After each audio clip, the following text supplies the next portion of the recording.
Welcome to this edition of Inside Fall River. I'm Steve Camara. I co-host with Wendy Gofflip this program, but today I'm doing it solo, and we have just a single guest. Often we have multiple guests, but today this guest is so big and alive in Fall River that I thought it'd be worthwhile to give him full attention, if you will, of our program and give you some insight into who is Jordan James Silvia. Jordan has managed to distinguish himself as really being a singular spokesperson with others. There are others certainly that join him on occasion, but I think most would say he is among the top tier of advocates for what he believes needs to be done in order to make Fall River a better community. So, Jordan, welcome. Thanks for having me, Steve. We've seen each other crossing at times, Absolutely. but we've never really had a conversation. Yep. And I must admit, I've wanted to interview you. I've wanted to talk with you. I've wanted to share with you even some of my experiences because I see some parallels. I really was much more of a community activist before I was a public official. And I still, even when I'm not in office, I like to be involved in the community in various ways, and I like to make my point of view known. So in that way, I see some similarities. Yep. But for our viewers, let's talk about who is Jordan James Silvia. Aside from his being someone that we've seen in the recall movement, tell us a little bit about your prior history, your whole life. Born and raised in Fall River, I'm assuming, and what was your life experience? Well, I just want to start by saying, Steve, I appreciate you having me on the show. And I know we were talking earlier about this whole idea about being a community activist and whatnot. And yeah, I haven't been able. I'm only 34 years old, so I don't know if people, what people have done 30 years ago, 20 years ago, 10 years ago. It kind of gets, how much I've been able to pay attention to that. But I've always heard you. I remember you on the city council, and I've always, heard of your efforts that you have tried to do in the community. You know what I mean? So I agree, like you said. I try to, I haven't always been involved in the community as far as community activism type stuff, but, within the past year, I've seen the city I've lived in Fall River basically my whole life with the exception of military. Where were you born? Where did you live when you were a kid? I was born, I'll throw my date of birth out there because people have been wanting to know. August 3rd, 1981 is my date of birth, but I was born in Truesdale Clinic, and I lived in Maple Gardens, 49D Maple Gardens. So that I guess that would be, if we're going way back, that's going to probably explain some of my feelings and how the person that I became today. I was brought up in pretty much, poverty as people would, understand that to be. My father and my mother split when I was, I think, 6 years old. So then from that point on, I have an older brother too, my brother Jay. And my mom basically raised the two of us by herself. So I know, and this is what, again, when we get into problems in Fall River and whatnot, I know the problems in Fall River because I've lived them.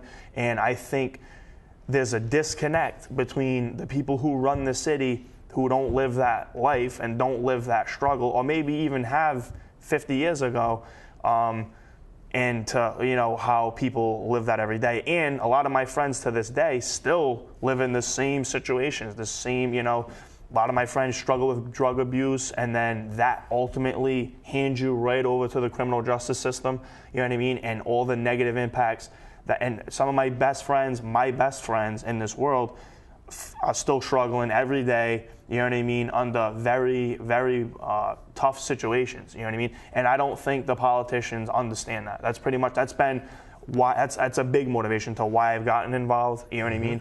And that's pretty much. A little bit about your education. What Sure. schools did you go to? Elementary, secondary? Yeah, I went to almost every elementary school in Fall River when I was a kid. My mom always had a hard time paying the rent, and we got like kicked out of a lot of different places. So I've pretty much lived in every section of Fall River.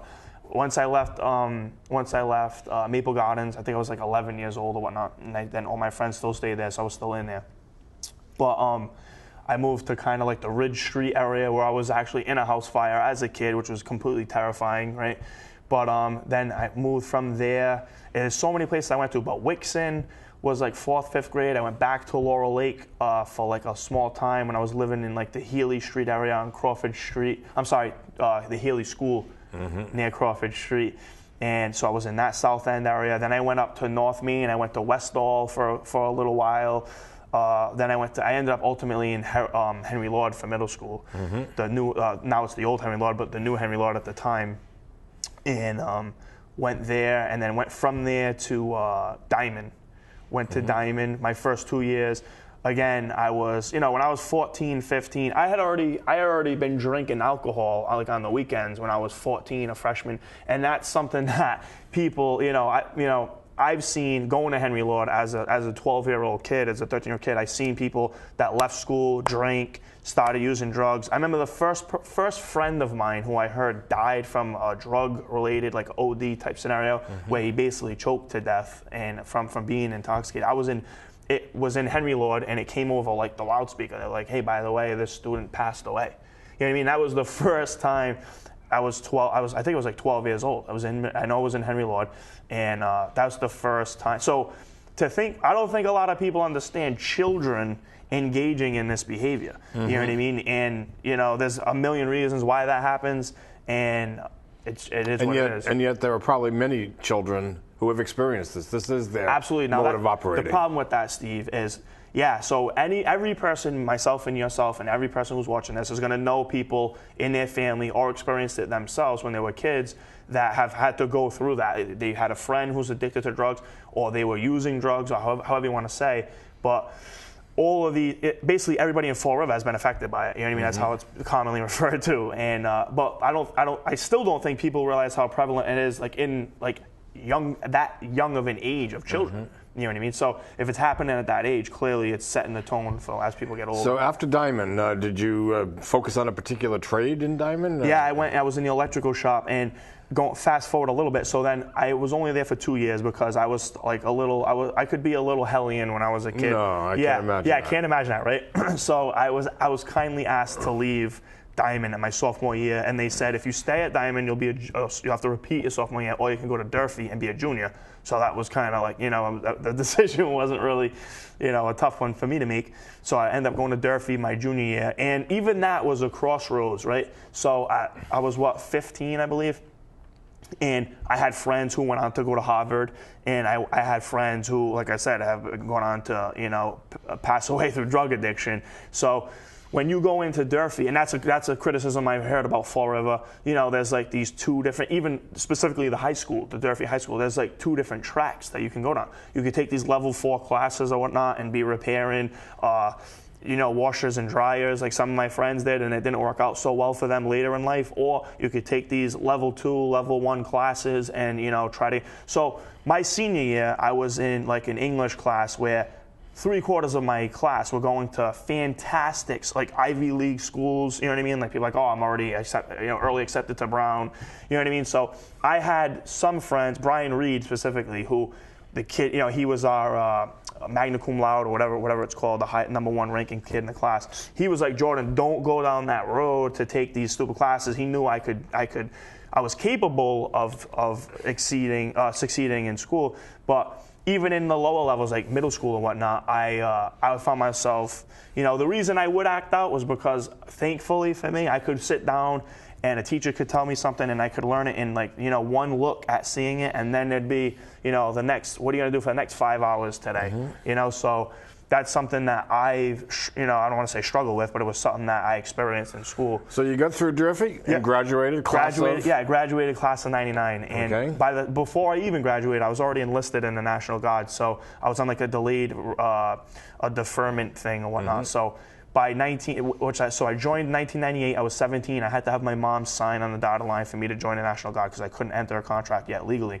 So my summer, I graduate in June or May, and then by July I'm in Georgia in basic training, being taught how to operate assault rifles and shoot grenade launchers and all that stuff. Mm-hmm. So that goes to like one of the things that politically, my thoughts on how we like infantilize kids and young adults to be like, oh, like you can't drink alcohol until you're 21, but yet we're going to teach you how to shoot an assault rifle, and then you can go home on a Friday and I don't know, I guess you're not responsible enough to engage in, and I was just like smoking cigarettes or alcohol or gambling or whatnot, you know what I mean? So, and another problem I have with that is you can make the laws be whatever you want them to be, but what actually happens, human behavior is going to be human behavior. So we criminalize a lot of things like sex amongst minors, you know what I mean? You can't be, 15-year-olds can't have sex. Steve, many 15-year-olds that I know, I can't speak for everybody, a lot of 15-year-old kids and 16-year-old kids in high school are having sex, like it's prom season, you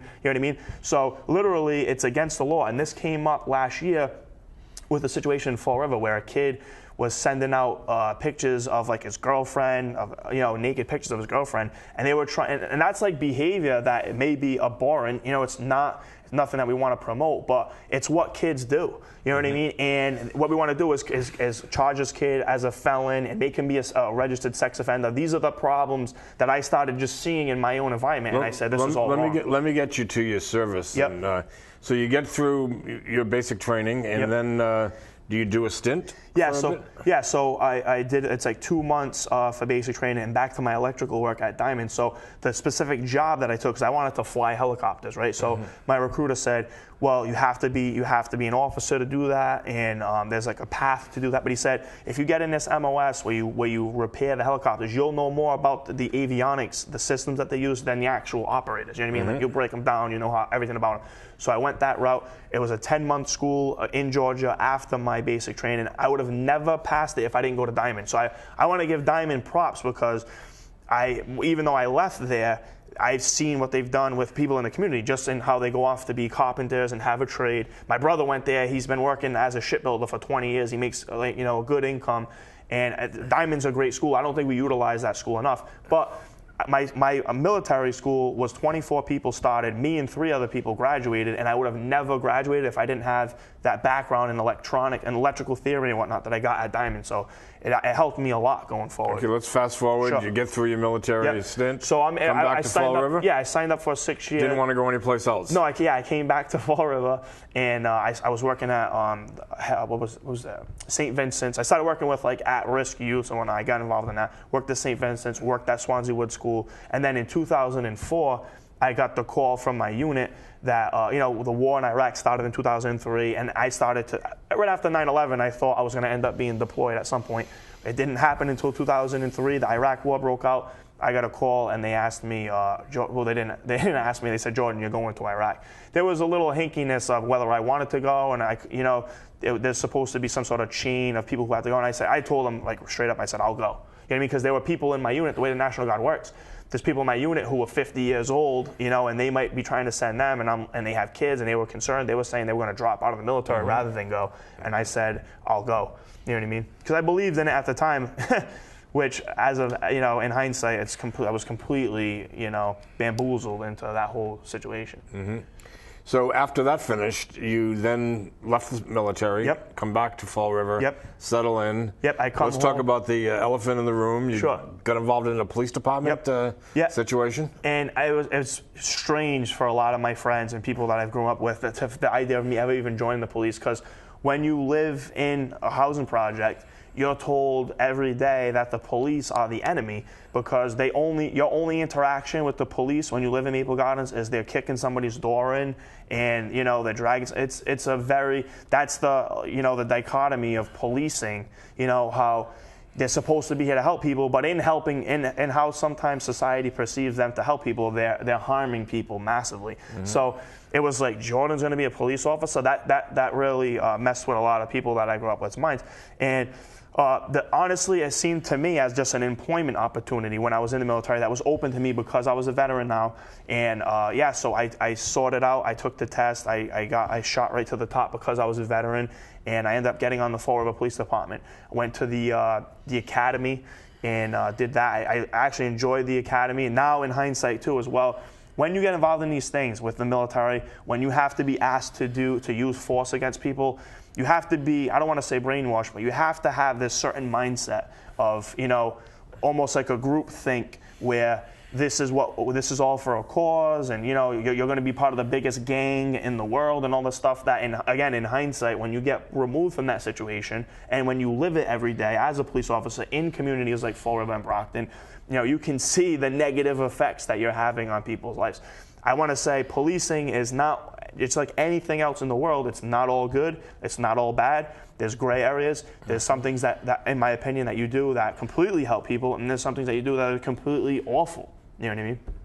So we're more than halfway through our time slot. Yep, so, I'm sorry. But it's just that, I find all this intriguing, and we could probably have a program that would just go this far. Yep. But I want to get now into the specifics as to... Let me just answer one thing quick, Sure. Steve. So I was, I was a Fall River police officer, which got into why I became politically active, because being a Fall River police officer led me to the first time I went to a city council meeting in Fall River. It was 2009. And they were laying off, I think, 40-something police officers. I was one of them. I ultimately got laid off.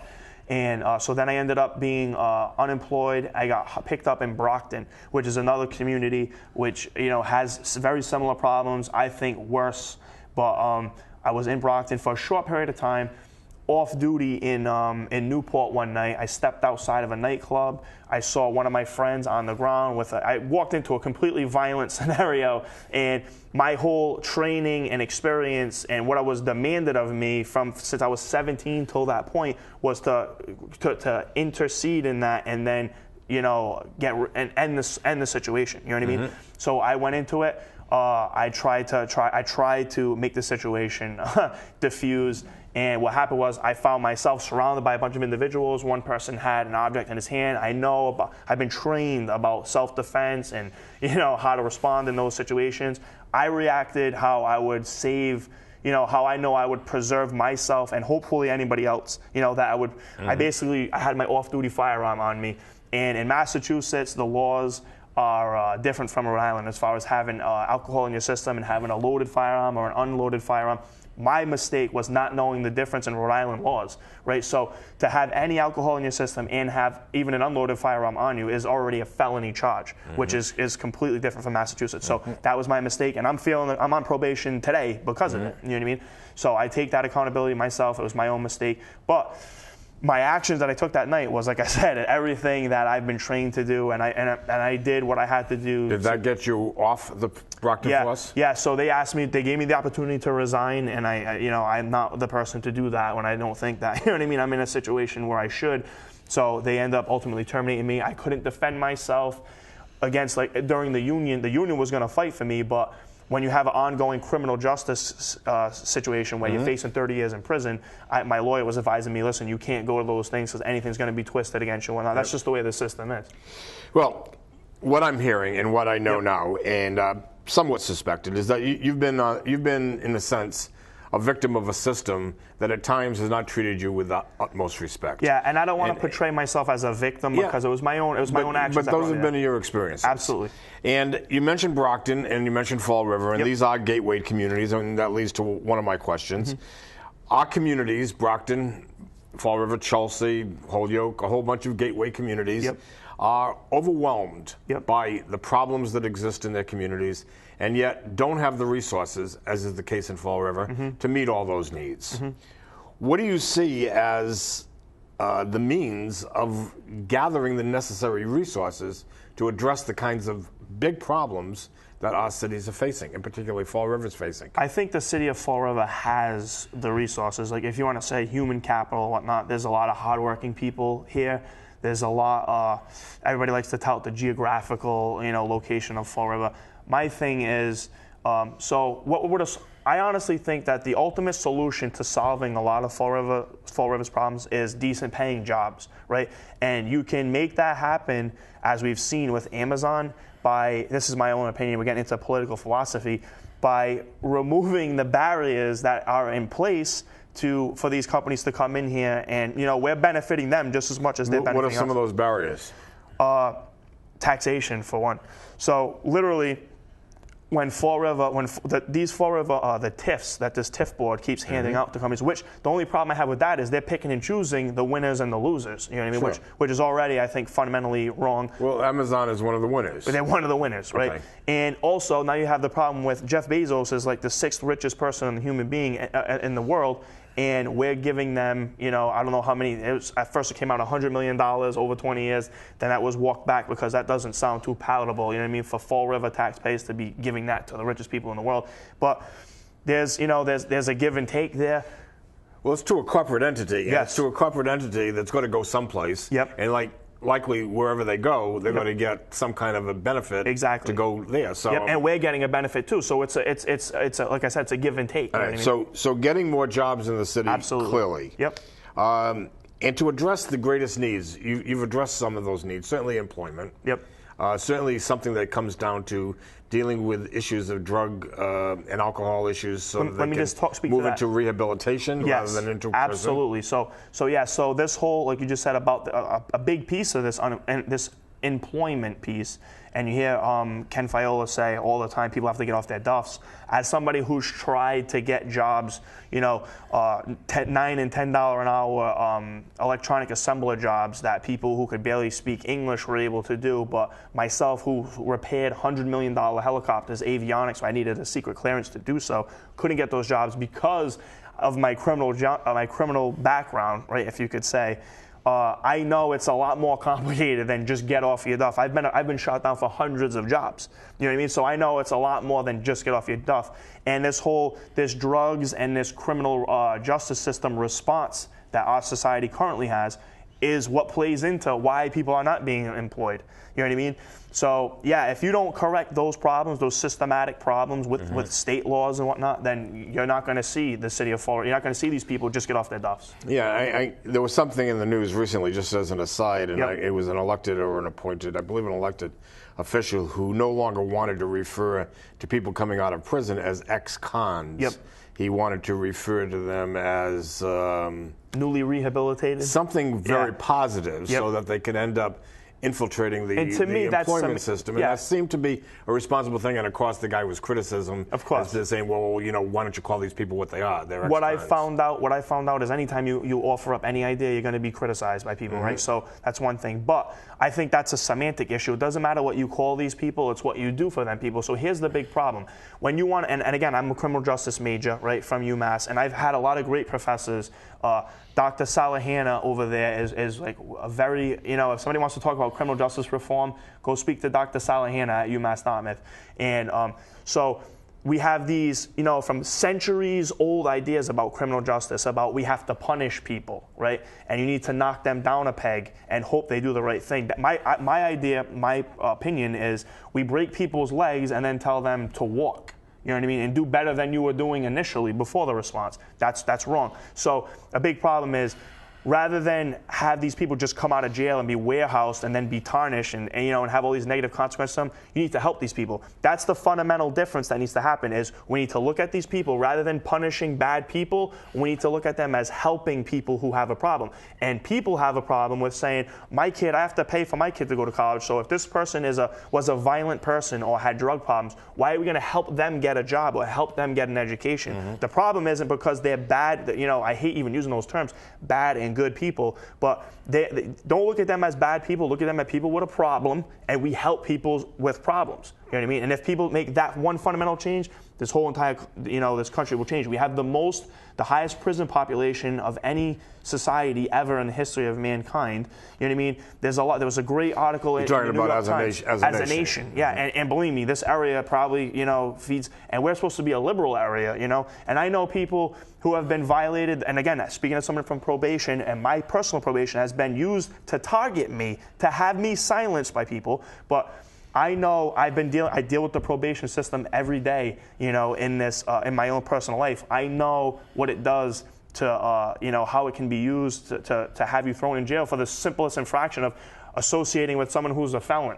You know what I mean? So if we're throwing people in jail for that, you're never going to get people to, you know, succeed in life. Well, clearly we've jumped over, you've hit most of my questions. You've proven your effectiveness as a critic of government, I would say. You're there in the middle of it all. Where do you see yourself going to become more an architect of improving government? Yep. Is there an elected office in your life that you might seek? Yeah. And might you seek that sooner than later?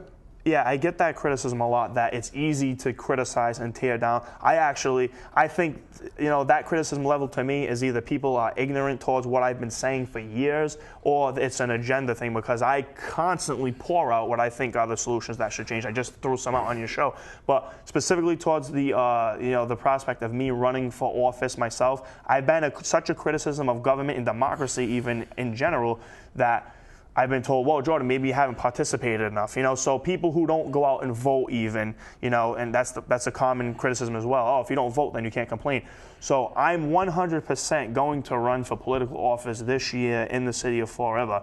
And you are going to run 100%, this year? Yeah, absolutely. I haven't determined what I'm going to run for. There's a lot of offices open. Well, there are 3. Well, there's now there's a 4th with this, with this charter review commission. Sure, sure. So there's 4 of them out there. I'm going to at least run for one of them, and I'll see if people. This is the thing, Steve. People tell me, oh, you know, people. My detractors will say, oh, he's a fringe person. The mainstream forward doesn't agree with him. I don't know. That even to myself is an agenda statement, because who could read the tea leaves? Who knows the finger on the pulse of the entire city? I'm willing to put myself out there, see if people agree with me, like any of these politicians do, and if they do, then I'll go and make all the changes that I'm going to propose. And if they don't, then that's fine as well. Well, one thing you should temper your effort with is that you will make all the changes that you will attempt to make all those changes, because ultimately, if you end up being one of 6 on a school committee or one of 9 on a city council, yep, you're going to be an advocate for that position, one of 9. Yeah. It doesn't necessarily mean you're going to get the 4 votes to go along yep with you, or the 4 votes in the school committee, or the 5 votes on the yep city council that you need to move things forward. Yeah, and some people have said to me, Jordan, you must be confused about one of my biggest fans, and the people who, you know, my heroes in politics, which are very few and far between, is Ron Paul. He was one of 535 people for 30 years. He didn't get many things proven, but I think he's made a lot of change. But even if I was one of 9, I'm pretty sure I could submit proposals that, you know, people who don't even agree with, like me personally, to say, you know, flat out, if they were, you know, if I could bring proposals that would help the city, I would imagine that, you know, their personal disdain for me wouldn't stop them from getting on board. But also, maybe if I got elected mayor, then a lot of that wouldn't even, if I ran for mayor, then this whole one of 9 thing wouldn't even. So that might be one of it's something the I sites consider. that you might consider. Yeah. Yep. Well, listen, you've got a couple of minutes, actually a minute and a half or so, to sure sort of wrap up. So yep I'm going to ask you to take a look at that camera right there and speak specifically to the voters that are out there, the viewers that are out there. What would you like them to do during this budget season, where we're trying to get a new budget started and we're trying to move the city forward? Yep. Specifically about the budget, I would say, I think the $270 million, or, you know, it's going to be higher than that coming. Sam Sutter already said he's going to raise it to the legal limit of 2.5%. I would say people should demand from their government that they pay enough. $270 million is a lot of money. There's a lot of people who work for the city government in every capacity who, you know, we pay them more than the going rate in Fall River, you know, because of our labor pool. That's specifically to the budget. I wouldn't endorse any more increases. The people who run this city have already proven you can't trust them with the amount of money they have. Why would you give them more, whether it's through corruption or incompetence? As far as voters and whatnot, this isn't specifically towards me, but I'm saying just vet everybody. Get as many people as you know to look at the people who are running, find out all their backgrounds, which, you know, is part of Steve having me here today. Question everything. Don't believe anything anyone tells you. Do your own research. Make sure that you're going to put somebody in charge of your family who is well-intended and capable, and that's pretty much it, you know. So I just ask everybody to pay attention, participate, and we'll see what happens from there. And you know that Jordan's a master of this thing, because he was watching the clock while he was speaking, and he knows that we're now at the end of our time. So thank you very much for joining me and Jordan on Inside Fall River. Stay involved, participate. It's your city. Thank you. And thank you, Jordan. Thank you, Steve. Appreciate it.